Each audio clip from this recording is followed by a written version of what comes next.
Excellent. Thanks everyone for joining us today.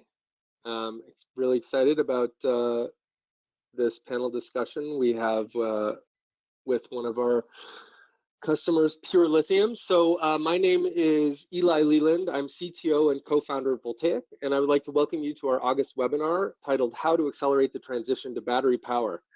We are joined today by Emily Bodewin, founder and CEO at Pure Lithium, and Professor Donald Sadoway, co-founder and CSO at Pure Lithium, as well as Tal Scholklapper, CEO and my co-founder at Voltaic, who will discuss each of their perspectives and approaches when it comes to enabling battery transformation.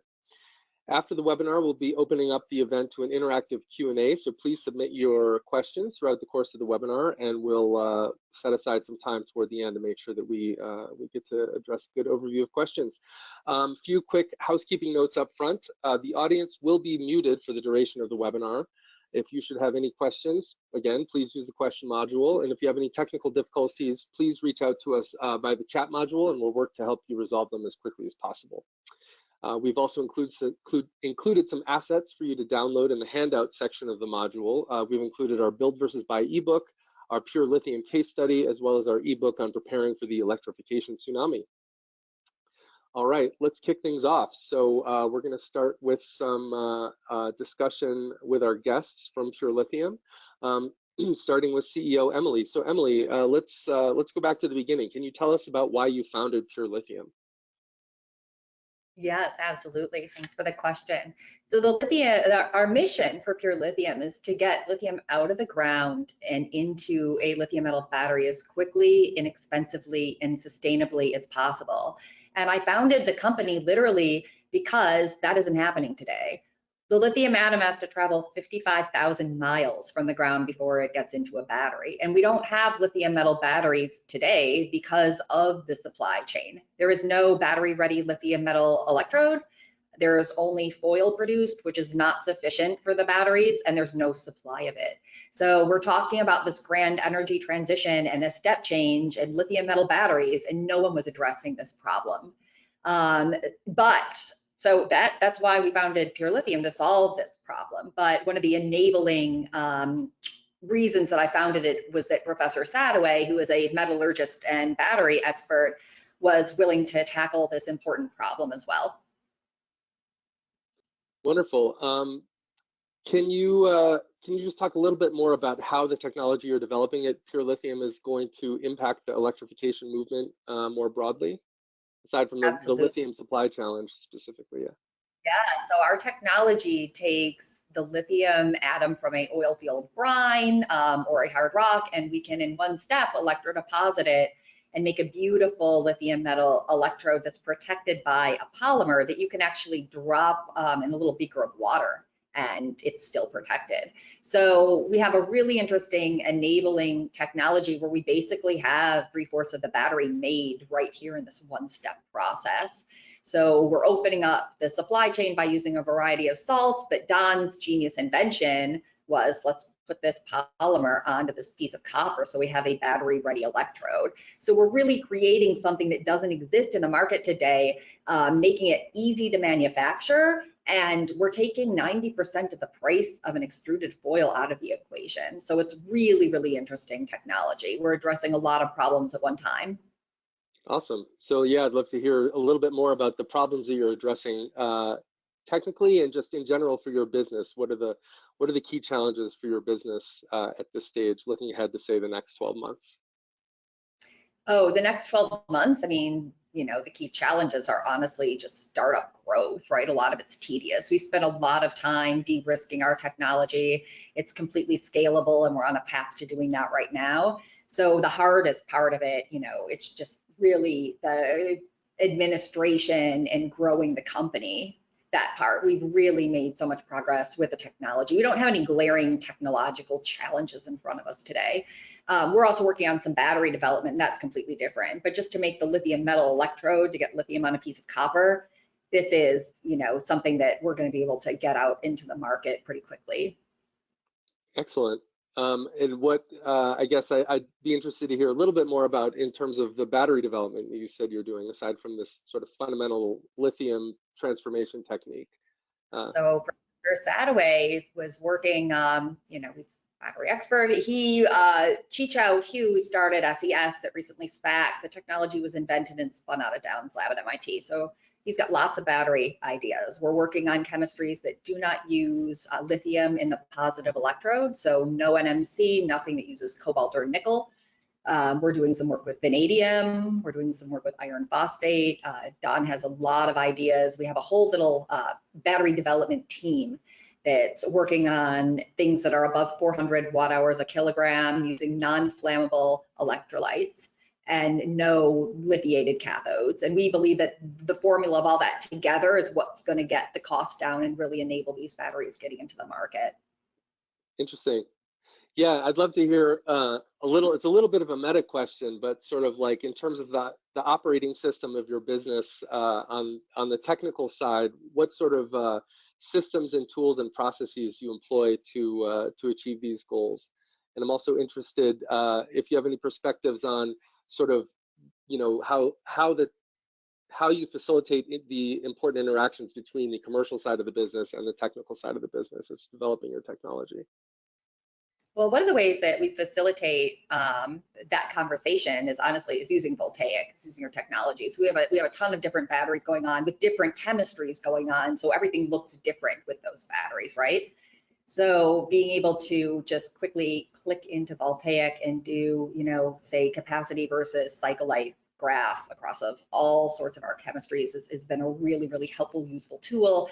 And when I show my battery data to industry, they're used to seeing it in a particular format, and they know that we didn't just draw it ourselves with our hands, right? So there's a lot of credibility and validation in using in your service. Excellent. It's one of the ways, one of the ways we bridge what we're doing here in our discussions with industry.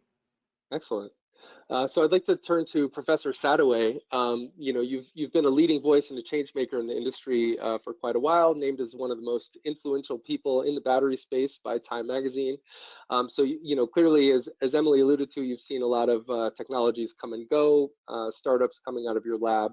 I'm curious to hear why specifically Pure Lithium was something that you decided to get involved in and put some real effort toward. Well, I welcome the challenge, the intellectual challenge of, we had developed, when I say we, myself, my colleague Ann Mays and my graduate students and postdocs at MIT had developed a solid polymer electrolyte and made a lithium metal polymer battery back in 1997. And this electrolyte operated at room temperature, even down to -30 centigrade, and of course up to when Chichao on his thesis, he was operating this polymer at 200 degrees centigrade above the melting point of lithium. That was always in a battery. And then when Emily approached me with this challenge of how to, in one step, remove lithium from a brine, which has not only lithium ions, but all sorts of other cations, magnesium, calcium, aluminum, what have you. I welcome the challenge because now we were taking something that was invented for a battery and now taking it into extractive metallurgy. And when she first approached me, she had done some work at Argonne National Laboratory with a 2-chambered cell and ceramic selective membrane. And I looked at that thing and I said, if it's a ceramic, it's going to have great difficulty scaling because the ceramics are fragile and brittle. And I thought, why don't we take that polymer and repurpose it? And that's really what lured me into the Pure Lithium environment. Excellent. Yeah, that's fascinating. So I'd love to go back to Emily and hear a little bit. You spoke a little bit about this at the beginning, but can you talk a little bit about the work that you were doing before pre-lithium and what sort of gave you the insight that there might be potential to adapt this technique for lithium extraction specifically for So this I mean, application? I've been working in the industry for now almost 12 years. It was really fun. I think, I started in the industry right around the time that you guys were founding Voltaic. So it's just been fun to watch you guys grow as a company.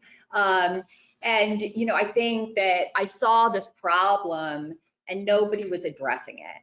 And everyone wants to make the lithium metal batteries work, and then you look at the material and the problem, and if you're working on these batteries long enough, you will come to the same conclusion, that the supply is one of the number one problems. And I realized that to do the things I wanted to do, I had to start my own company to actually do it.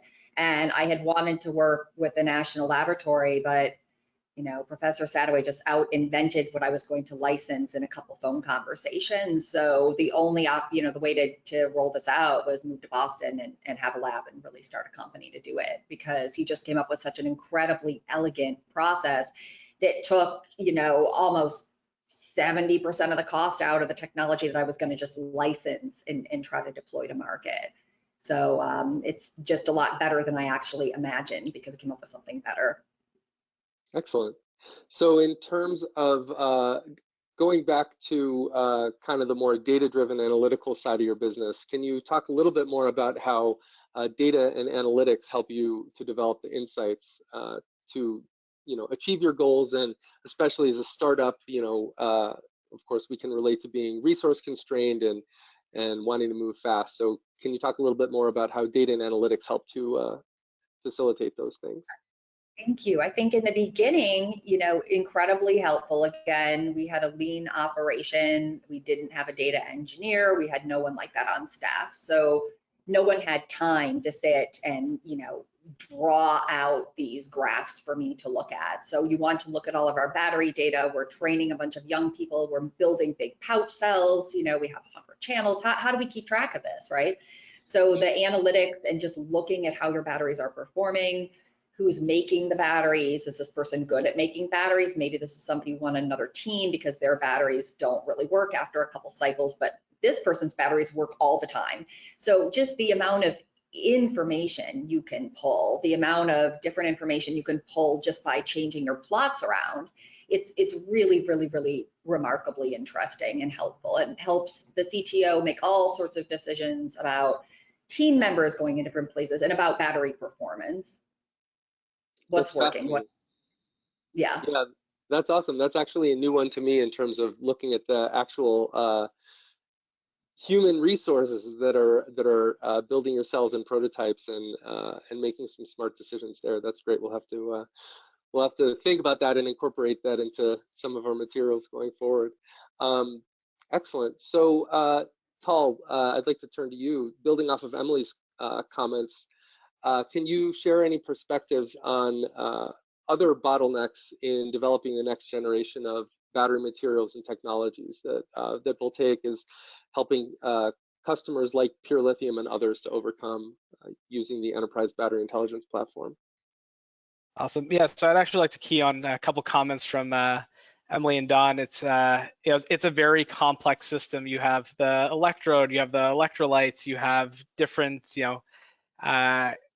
cathodes, materials that you're working with, and that design space, and looking at these whole range of temperatures, it's incredibly broad design space here. There's lots of different components, lots of different ways they could operate, and so the only way to really do that in a scalable fashion, the old way used to be engineers with semi-empirical knowledge used to basically iterate and take their learnings and try to move in the right direction. But if you're going to do that at scale, if you're going to really push towards a commercial product, the real challenge here is starting to utilize that data to better optimize these systems as quickly as you can. And the only way you could look at that large design space, narrowing it down even to a single lithium extraction process, is with data and analytics if you want to move quickly.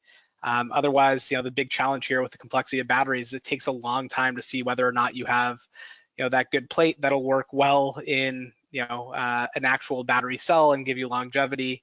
If you waited that 6 months to really go run through the whole cycle life, we'd all be waiting decades to get that next generation of batteries out there. And by having that ability to dive in extract key, performance indicators from those cells very early on in the early cycles, you can start just to iterate a whole lot faster and get those products into customers' hands sooner. Excellent. Great. Yeah. Any follow-on comments there, Emily? I mean, Tal is absolutely right. I mean, just, the amount of decisions that we're able to make using this on a small scale is incredibly, incredibly helpful. Of course, it just expedites everything. Excellent. I would add something to this, and something that Tal said, which I find compelling, is as we grow and we generate huge amounts of data, it's one thing to archive those data, but what I think is equally important is the ability to access those data on demand and make sense of them. And so to have the software that allows us to interrogate and say, well, there was that one run that we achieved this, that, who knows about, if the only person who knows who did that run is the person that was the operator, then how does the company benefit from those new data? So I think the addressability is also a big factor here. Excellent.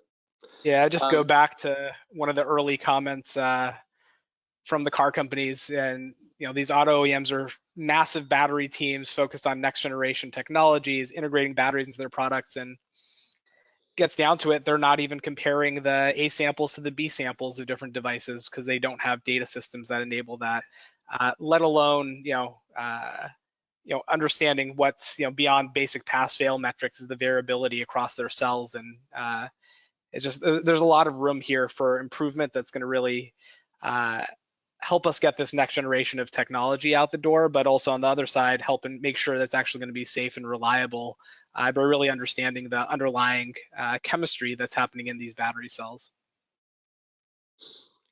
Yeah, I'd love to dig in on something Tal just mentioned, and it's been mentioned a couple times. So of course, with developing any new lithium battery, safety is a top of mind concern. And I'm sure many of us remember all the way back to high school chemistry when, the teacher dropped a little piece of lithium in a test tube and watched it flame up. I guess we probably did that in a video. I don't think we were safe. That was safe to do in the classroom. So, when we're talking about solid lithium metal, questions of safety arise. So I'd turn it to either or both Don or Emily. Specifically, how does your technology and its use in batteries address those safety concerns? Well, you want to talk about the safety of lithium metal, you take a look at the product that we're making here, which is the deposit of lithium metal onto a copper substrate, because you have to have the tabs sticking out of the pouch cell, and you can't have lithium tabs in the atmosphere. So that means you're going to use copper as the substrate. And we put the lithium down with the polymer. So we plate through the polymer, which acts as an ion selective membrane, and it selects only lithium out of this multi-component soup that has, among other things, lithium ions in it. And then when we go to build the battery, the lithium is already covered by this, it turns out to be protective film. And so that protects against unwanted chemical reaction. And then also the point that I think you're about to get to, which is when you charge the battery, you're an electroplater. And as we know, we start smooth and we don't necessarily grow smooth. We could end up with some perturbations on the surface, and some of those can get to be quite high and eventually form these needle-like projections called dendrites, and they can end up shorting the cell. And one of the things that I've learned from the many years at MIT working with polymer electrolytes is that they avoid the dendrite propagation.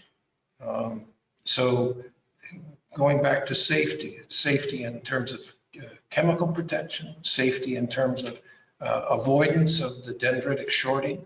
And so with all of these factors, I think we're tilting in the right direction to finally enable safe deployment of lithium metal batteries. Excellent. We had a demonstration this weekend. We had a group of investors in town on Sunday at our lab, and we love doing demonstrations. So our polymer team is all ready with their setup, and they had a piece of bare lithium, and they poured a little water on it, right? Saw a little smoke, the whole thing, and then they took our polymer coated lithium and they poured water on 4 of them. Nothing's happening. You see the drop, and our investor says, "What about the edges, right?" So he picks up our electrode and dunks it in a beaker full of water. Nothing happens. Sits there for 2 hours. They come back and look at it. Nothing happens. This is a huge deal for us. Huge, huge, huge deal. So when we think about safety and enabling, we don't use organic electrolytes with our lithium metal work. So there are a whole bunch of levers that you can pull to ensure that the battery is going to be safe.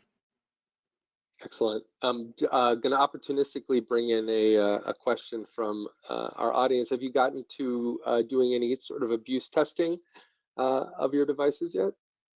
No. In terms of puncture tests? Yeah. Okay. Cool. Yeah, I guess I'd like to zoom out, since we have Professor Sadoway on the call. If Professor Sadoway, again, you've worked on a bunch of different technologies. I wonder if you have any broader perspectives on where the industry is headed overall, and any key kind of supporting technologies or other trends that you see as being vital to the growth and trajectory of the battery industry. Well, I think there are several threads here. One is the continuation of what we've been seeing over the past 30 years, where the fundamental chemistry is set, and the big changes have been in radical innovation in the manufacturing process. I remember in 2005 when I first started thinking about the liquid metal battery, the capital cost of lithium-ion batteries was, can you believe this, $2,000 per kilowatt hour, $2,000 per kilowatt hour. Imagine building a 100 megawatt hour storage facility at $2,000 a kilowatt hour, and the magnificent changes that have been brought into manufacturing. And so I think that people are continuing to try to get better and better and better, and to get the costs down. Unfortunately, the continuing decrease in pricing has sort of hit a speed bump here with now supply chain constraints, and we might find that a lot of those economic models blow up because they were based on fixed costs of the process inputs, and if you can't get cobalt, nickel, manganese, your prices are going to go in the wrong direction. So I still think that we're seeing that, and then also to improve the capacity of the batteries, the total energy storage. And that's the move to what we've been talking about here, about going to lithium, and then people talking about safety, and there's this push towards solid state. Whether that makes sense or not, we can debate. Obviously, I favor polymers. I think ceramics are, they're great for parlor tricks, but I don't see them scaling at the industrial level. So there's room there. But as we've learned here, if we want to go with lithium metal, we can't just substitute one anode with another anode. We have to think about the electrolyte, and we have to think about what people call the cathode, the positive electrode. And as Emily mentioned, if we can use something that's fully delithiated, then we have the maximum access to the full capacity of the lithium metal anode. Otherwise, we can only use a certain fraction of the lithium metal because it's got no place to go. So there's room for improvements there. And then, of course, the other direction that the industry isn't going, where I would like to go, where I just go, I don't look to the industry for cues, is to radical innovation. I mean, can you imagine it's 1989 and the entire world is using for rechargeable batteries nickel metal hydride, and you're asking me the same question, and we're going to get the price of nickel down, we're going to get better and better and better at making nickel metal hydride. And in 1991, Sony jumps out on the stage with this new chemistry, and everybody goes, what? And nobody was prepared for that. So it's been 30 years. I think it's time for somebody to jump out on the stage with a chemistry that contains no manganese, no cobalt, no nickel, no organic electrolyte, no graphite, and finally, no lithium. And just stay tuned. Well, that's certainly very exciting to think about. I guess we've been really working on optimizing lithium for the next 30 years or the last 30 years, and I guess anybody's guess whether that'll continue over the next 30 years. But I'm sure some exciting innovations will come out of academic labs and otherwise. Excellent. Paul, do you have anything to add? No, I just, especially just hearing it again live from Emily and Don, I just love the technology in terms of, addressing a number of these key challenges, next generation, solid state batteries, really enabling some of those future chemistries, but really the supply chains and being able to decrease the cost of the raw materials and, just as importantly, start to build domestic production for these raw materials. I know the early days, the whole idea with the Tesla Gigafactory was to have everything locally sourced, have everything domestic, and just been in the news a lot, especially the last couple of days with Nancy Pelosi's visit to Taiwan. Some of those supply chains may get crimped down, and so just opportunities here to really establish that domestic supply chain and make it easier to create pure lithium so that you could use in these batteries, whether it's next gen or existing generations, and getting clean supply here. It's just incredibly important and impactful for the industry. Yeah, I'd love to turn back to Emily and see if there's anything more you can share as far as addressing supply, the supply chain issue generally. There's clearly a lot of competition for lithium cobalt oxide and other constituent materials. Specifically, we're constantly hearing of new supply agreements that major OEMs are snapping up a lot of supply. And I understand from your comments early on in our prior discussions that that part of your technology enables a more diverse supply chain for this lithium. So I wonder if you could share a little bit more about how your technology addresses that. Thank you, Eli. This is a big deal. Something that no one is talking about in the news or on any of the webinars is that an export ban for the Xinjiang province in China went into effect at the end of June.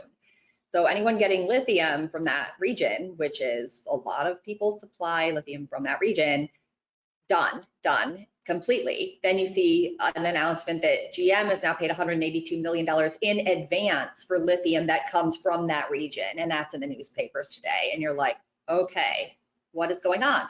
It's like people are almost in denial, and they're also in denial. The EV companies are in denial about the lack of supply of lithium. It is a tiny market compared to copper and oil. It's abysmally small, right? And there isn't a lot of new projects coming online, and that's because it's complicated. So you hear a lot about this direct lithium extraction, which is not direct metal extraction at all. It's ion concentration. None of it's commercially proven. So one of the things we're doing is we're working with a company in Canada called E3. They're a public company with a very large brine asset. They send us brine. We make it into a metal electrode in one step. Why is this important? Because lithium chloride, which is 3% of the market, is the precursor for lithium metal now, which is 1% of the market. So if we do not come up with something new, forget this whole next generation lithium metal battery thing. It just won't happen. So the opening up the supply chain, it's just a necessary step. And we're all going to be eternally grateful to Don for coming up with this great idea that actually makes the technology feasible and cost effective. Excellent. And it sounds like the brines are clearly one promising source of lithium for your process. Did I hear you mention earlier on that there might be a couple options for feedstocks or inputs to your lithium? Yes, there are many options. And that's the point of the tech, is to not be reliant on anything. We learned from the pandemic that maybe making 70% of plastic gloves in one country was a bad idea, right? So we're slowly trickling these learnings down to the battery industry. And the more diverse supply of lithium we can have, we're also working with lithium from hard rock, with spodumene, for example. So we're trying to completely open up the supply chain. Excellent.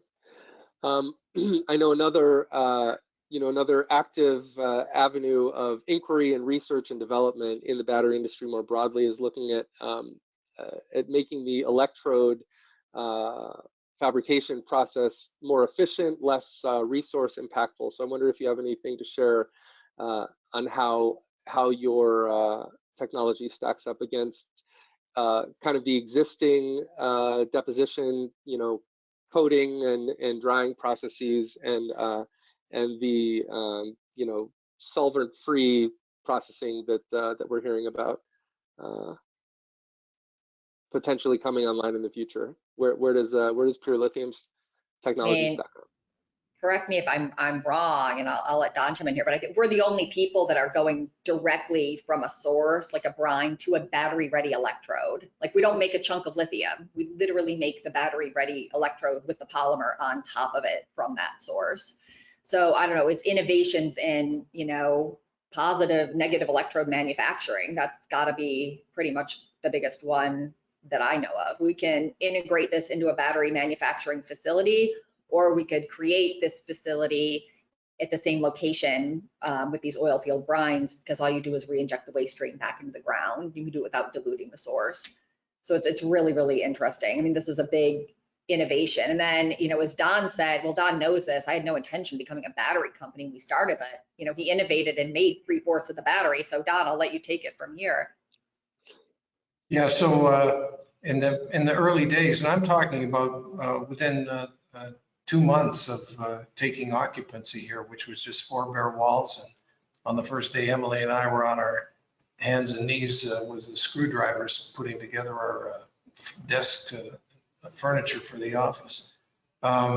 We had Paul and Adam already plating this mystery metal on copper, and we didn't have the ICP in place yet. So we couldn't identify copper. We had a scanning electron microscope so we could see the metal, but we couldn't identify it as lithium. It's too low atomic mass to be identified by a SEM. And so Paul took apart a battery that he bought on Amazon. It probably had NMC as the cathode. And he made a sandwich with this copper and this putative metal on there. We didn't know what it was, and the polymer. And no liquid, nothing. Put this sandwich together and subjected it to cycle testing. And we got the voltage versus time trace of a lithium metal battery. And we looked at each other and said, we're making, well, number one, we've identified there's only one metal that would ever act like that. So we've identified lithium, but we've also just made ourselves a lithium metal battery. And at that point, I think Emily was changed and said, well, I guess we're a battery company. So that's how it went. But Emily, I think there's one more thing that you can add with regard to the process that you've embraced here. And that is the way that other people, if they started with a billet of lithium and they wanted to put lithium metal onto copper, please tell the audience how they would do it otherwise, because people can't put lithium onto copper. Yeah, it's non-trivial. It's non-trivial. So you can go and you can buy an ingot and you can try to, roll it yourself, or you can buy a foil from one of the suppliers and you can just try to mechanically fuse that foil onto your copper. Or you can buy some lithium on copper from one company in Japan, and it comes with mylar on it. You can peel that off and look at incredible surface defects. We SEM all sorts of commercially available stuff, and I have great presentations. You look at a film of lithium and it'll be like 40 microns in one spot and 72 in another, and it's just incredible. The only other way in use now is physical vapor deposition. And this is really completely stupid, because you're taking the lithium metal ingot. There's no supply chain savings. You're still using lithium chloride high temperature electrolysis to get to your ingot. And then you're putting it in this physical vapor deposition machine, which is a batch process that can't be scaled. It's super expensive. So if you want the most expensive way to put lithium on copper, please go buy an ingot and get a vapor deposition machine and do that. And that's, going to drive the cost up so insanely high that we'll never see it get to market. But those are the competing technologies at the moment. No, and it's really key. A lot of people, when they do market studies and design studies for battery cells, they always look at the raw materials cost, but they forget the cost of actually putting this into practice on a device. And just, that's been one of the Achilles heels of, solid state batteries, is really how do you actually get that lithium plated material. There's been some interesting innovations on, keeping it in the liquid and then plating once the device is coming out. But I think just approaches like this are really going to enable some of this next generation technology. Don's a metallurgist, right? So these people that are working on this anode free and all this, they're not metallurgists. They're lithium ion battery people, and lithium metal and lithium ion are two different things. So you think about the positive electrode. We've been optimizing this for 30 years. These electrodes have the perfect amount of lithium in them so they can, make the graphite anode in situ. That's what they're made to do. They weren't designed to work with lithium metal and host a lot of it. So it's really a challenge. It's really a big challenge because you have to look at it completely interdisciplinary and do it all at the same time. And just one more comment about our technology versus normal solid state. See, we've created this beautiful native interface by putting the copper on the polymer onto the copper and then plating directly through. We have a beautiful native interface, and most times you look at a phase diagram of lithium and copper, you lose between 11 and 13% of it on the first cycle. We don't do that. Okay, that salt goes into the copper, but we don't lose lithium, and that's not passed down to our customers. We just have our electrode, and here it is. And we have these beautiful native interfaces. So we don't use stack pressure on our batteries like you hear about people having to use. We don't, right? So we're hoping that there are a lot of other benefits to the actual operation. One of the big problems with solid state are those three interfaces. You've got the copper, you have a foil, and then you have a ceramic, and none of them like each other.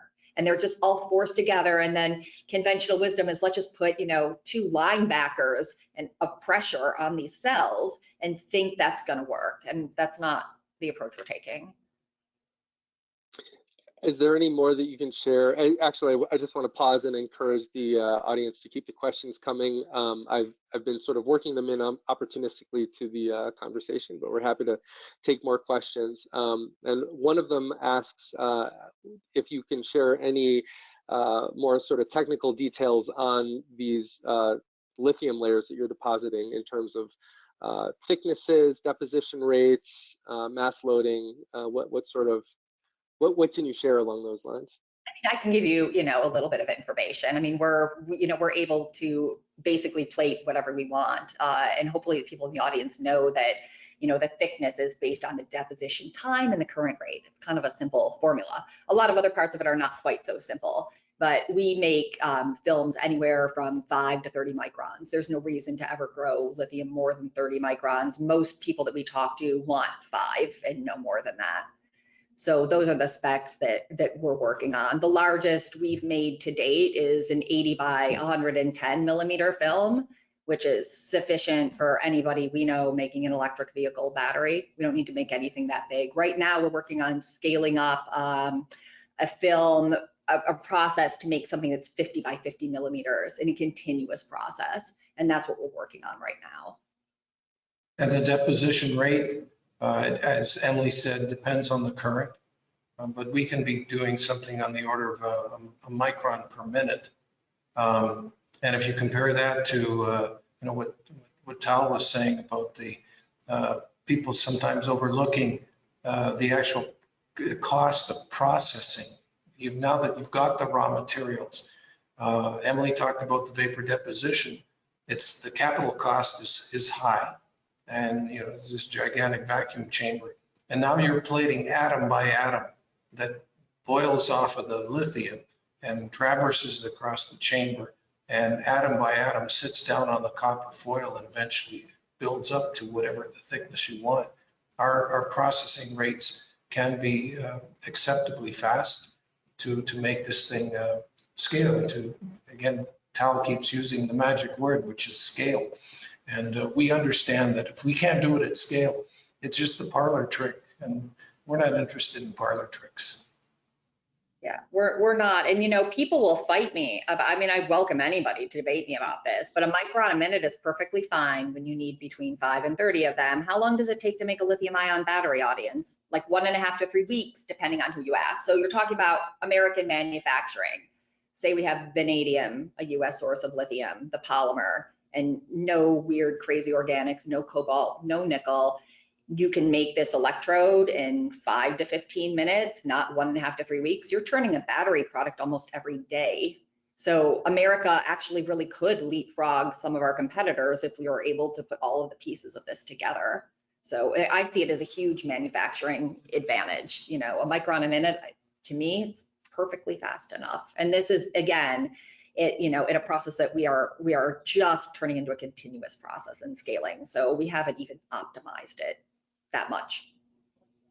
Excellent. This is getting a little bit into the weeds, but I wonder, is there any sort of difference or impact in the formation cycling step of battery fabrication using your technology?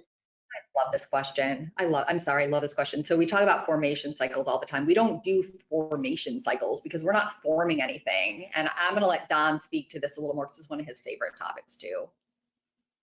Well, I mean, you start with the positive electrode, which is, some people call it cathode. So Emily has mentioned vanadium oxide is a possibility. It's something that's actually can be fully delithiated. You realize that the lithium cobalt oxide, lithium nickel oxide, lithium manganese oxide have lithium in them. And if you fully delithiate them, the crystal structure will collapse. And what you're left with is something that won't cycle lithium. So you have some lithium in there. And there's actually an excess of lithium. So the first formation cycle is the charge, the very first time you get the battery. Our battery comes fully charged. The lithium is there, it's ready to go. The first thing you do is discharge the battery. You literally plug and play with this thing. So we don't have a quote unquote formation cycle. Okay, that's excellent. Yeah. Layer. Go ahead. So if anyone's thinking about that, no. Oh yeah, you want SEI layers? Well, you know, when you plate lithium, it's lithium goes to lithium ion. There is no SEI layer, which we find in the graphite that's used as the host for lithium metal in today's lithium ion battery. And of course, the formation of the SEI layer leads to some consumption of the lithium because it forms this lithium carbon entity, and that's irretrievably losing the lithium that first came out of the cathode. And you hope that over time that SEI layer doesn't crumble and fall off, because then you're gonna have to consume even more lithium to reform the SEI layer. But if you read the electroplating literature, I defy anyone to find the words SEI layer in electrodeposition literature. It's just metal plating onto metal, that's it. So we don't have those penalties associated with the formation.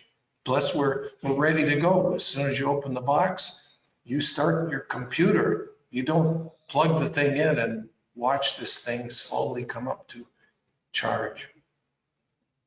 Indeed, and it sounds like an opportunity to eliminate a couple days from the end of the battery fabrication process if you don't have to go through that extended slow formation cycling. So that takes some more costs out of the equation as well. I wonder, since the polymer layer on top of the anode is clearly an important component of this, can you talk a little bit about the sort of the robustness and degradation that you see or that you can expect, especially under more aggressive and demanding workloads that you'll see in the EV sector, and several year warranties that we want to be able to put on our battery packs. Can you comment, either Don or Emily, about how the polymer fits into that? The polymer is a lithium ion conductor. That's the only thing it has to do. And the polymer is also soluble in certain solvents. And so we can actually coat it onto the, we don't lay it down like some saran wrap wrapping up your food at the end of dinner. This is actually coated, and then the vehicle evaporates, and now you have the polymer attached to the copper. And then after that, it just traffics in lithium ion. And as I told you earlier, when Ann and I did our study back in the 90s. We cycled the thing at room temperature. Everybody said polymers are not conductive enough. We proved that they're every bit as conductive as they need to be. The slow step is actually lithium getting in and out of the positive electrode. That's the slow step. There's no advantage to arriving early because you have to stand and wait in line. And then we cycled at minus 30 degrees Celsius to prove that we could even cycle below the freezing point of today's liquid electrolyte. And then Chichao was cycling these things at 150 degrees Celsius, at which temperature, if you had the volatile flammable electrolyte, you'd already be in thermal runaway. And then he did some tests at 200 degrees Celsius, 20 degrees above the melting point of lithium. So instead of a liquid electrolyte, we had a liquid anode. And we cycled charge and discharge.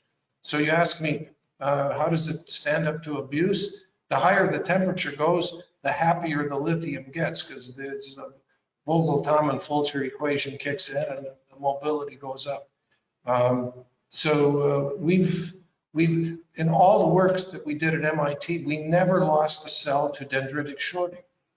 So that means, both of you gentlemen know that the push in automotive applications is more capacity and also high-speed charging. So that when the motor pulls off the road to charge, he or she can get that charge on as quickly as possible. And of course, metallurgically, that's the worst thing you can do, because the higher the current rate, the greater the propensity to form and propagate dendrites. And yet, with all of the testing that we did, we never came upon dendritic shorting. So I think that because it's not volatile and flammable and it arrests dendrite shorting, I'm confident that this thing will allow you to keep driving with a smile on your face. I think I personally am more worried about the cathode degradation than about the polymer.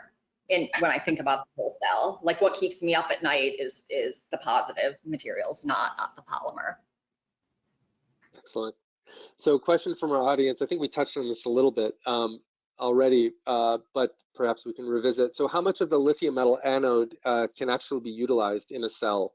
And do you need to maintain a lithium reservoir after discharge or extended cycling? But you can use virtually all of the lithium, provided you've got some place to put it in the positive electrode. But the questioner is correct. We would never use 100% of the lithium, because it's better when you go to charge the battery to be putting lithium back onto lithium as opposed to putting it onto naked copper. So because there's an activation over potential associated with that. So in an abundance of efficiency, caution for efficiency, we would go down to, if we knew how to control it down to a monolayer, I'd take it right down to a monolayer, but maybe we'll have 2 or 3 monolayers. But the point is that you can use virtually all of the lithium, but you'd be prudent not to totally denude the copper of all of the lithium. Excellent. I'm going to zoom out a bit and go over to my co-founder, Tal. Tal, I wonder if you can comment on how Voltaic's platform is adaptable across different types of technologies being developed. So we're hearing about a really exciting one from Pure Lithium. But what are your comments on sort of how scalable this kind of analytical platform is across the battery sector generally? Yeah, fundamentally, we like to think about data in 2 different flavors when it comes to batteries. On our side, we talk a lot about performance data, charge and discharge, and it's not just putting into generic, plotting tool. It's extracting those key insights from the electrochemistry happening underneath.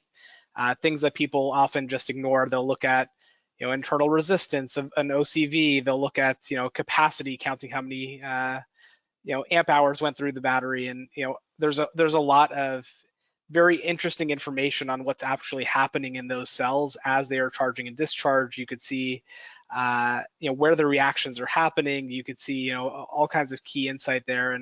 And what we've seen across our customer base is we've we're helping customers analyze every flavor of battery. We have everything from alkaline batteries to nickel metal hydrides to every flavor of new lithium containing battery, as well as all kinds of fun grid scale sodium ion and others. So it really is very broadly applicable. And then the other side of the data puzzle is really all that upstream, materials information. Where did that supply come from? What were those materials properties? What were the processing parameters? And so we've really had to build out a really broad, customizable, platform to be able to help customers manage that variability in what materials go into them and how they process all those batteries. And when you pair those two things together, that's when magic happens. That's when you can start optimizing these systems faster. That's when you can start, enhancing the time it takes to get these products out the door. And it's really exciting to see our customers leverage that to get their technologies out there and really help accelerate this transition to electrification of everything. Indeed, and I love to hear this this new data point today from our panelists from Pure Lithium about incorporating, who the human operator was into that metadata and helping to make decisions that way. Yeah. That's where our tags are. So going to zoom out once more as we're getting toward the end of our session. So obviously there's a lot of potentially exciting news for our sector in terms of some funding that might be coming from the federal government soon. So but I'm gonna set that aside for the moment until that's a done deal. But looking at the recent infrastructure bill, DOE set a few $1 billion aside to promote battery manufacturing domestically. I wondered if you had any comments on how that type of support from the government is impacting companies in your position. There isn't one single FOA on the books now that even makes sense for us. We have a grant writer on retainer. So, when I meet people from the Department of Energy, the mission is let's be connected to what's happening here and what we need for radical innovation rather than what we just wish would happen tomorrow. So, in our view, I don't know what to say, but the DOE really needs to get smarter and start to understand challenges and start to have people in the administration that, Stephen Chu was a physicist that won the Nobel Prize and knew a lot about science. So maybe we really need to start populating the Department of Energy with people that understand, because we get screwed. Like molten salts, why does nobody work on them anymore? Because the Department of Energy decided in whatever 1970s, Don, correct me if I'm wrong, that we're not going to do this now. So where are all the metallurgists? We make these decisions. Somebody in the DOE says the solid electrolyte has to be so conductive, and we're going to put out these FOAs, and everyone's ionics program, and everyone's just going to work on making this thing as conductive as possible until the end of time. Well, guess what? Who cares? Because the lithium can't get in and out of the positive material fast enough. It just doesn't matter. So the Department of Energy, they just need to get it together and say, here, guys, here's some funds that is actually going to work. Look what happened with Salandra. Look what happened with A123. So we have this big infrastructure bill, and if they're just going to splatter the money out into the universe with absolutely no good plan, I'm really depressed about it, to be honest. Don might have a different view, but. Well, the whole business of accelerating the electrification, I understand the desire to do that, but I have the humility to admit that I don't know everything, and I'm not going to pretend that I would know what the correct policy levers are to be moving in order to try to accelerate change, and in parallel to try to bring manufacturing, because we were doing work on lithium batteries. I mean, Stan Whittingham, who was one of the three that won the Nobel Prize, he was doing lithium. He made the very first rechargeable lithium battery in the 1980s at Exxon. He had lithium metal with an organic electrolyte and titanium disulfide as the positive electrode, and he charged and discharged They ran into trouble with the dendrite formation and so on, but the proof of concept was there. So I think that being able to bring these ideas back, because we gave up, and then we gave it up to China and elsewhere. Offshoring was popular in the 80s and 90s. So I get that. But when it comes to radical innovation, I think if we went back to the early days of ARPA-E, where they said, we don't care about scalability. We don't care about likelihood of success. We care about potential impact if successful. And I was a first round ARPA-E winner, and it was a golden moment. Stephen Chu was the Secretary of Energy, and we had this first round ARPA-E competition, and all kinds of wild things were funded, more under the guise of exploratory research. And we have to have some money set aside for the wild stuff. If everything is going to be subjected to this rigorous, prissy academic review, we will edit out all the radical stuff because everybody knows what can and cannot work. And so we shouldn't be surprised that tomorrow looks like a mirror of yesterday. It's a rather long answer to your question. The short one being, I really don't know what to say with all this money going out there, but boy, when there's a lot of money flying out of Washington, you may be surprised at some of the destinations. I just hope some of it actually results in something that's beneficial. Well, the headline. Sorry, like just one more. Please. Subsidies in general make us nervous, because if you think about all the money Europe is throwing into manufacturing lithium processing and batteries, they're giving these huge incentives. So I'm on these phone calls in the morning about these different investments, and the driving force is the government's giving you it for free, right? That's why this is such a good deal. Well, what happens when that's over, right? So if we can't have technologies that can stand without massive government investments and massive subsidies, if it doesn't make sense on its own, why are we wasting our time doing it at this point too? Excellent. Yeah, thanks for that insight. I think the headline for me from Don's comments just a moment ago: our leading academic in the battery space advocates for a less academic funding process for battery development. And of course, Tal and I very much appreciate the ARPA-E shout out.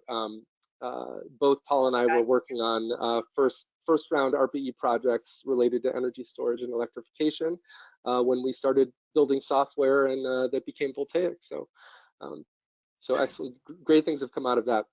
It was a golden moment in history, and I wish we could have just kept it at that with that same sense of purpose. I think you would have seen far more radical innovation than we got, in fact, after that. So maybe at some point people will return to their senses. All right. If anyone from the DOE is on the webinar, I hope you're listening. Wonderful. Well, we're at the top of the hour, so again, I want to thank our panelists for joining us, and thanks very much to all the audience for joining us and the stimulating questions you've provided to help the conversation along. So Emily, Don, thanks very much. Tal, thanks very much, and thank you guys very much. Thank you for bringing you. my battery data to my home computer at night. Thank you. Okay, we'll see you. Awesome. Stay well. Bye. Bye. Bye-bye.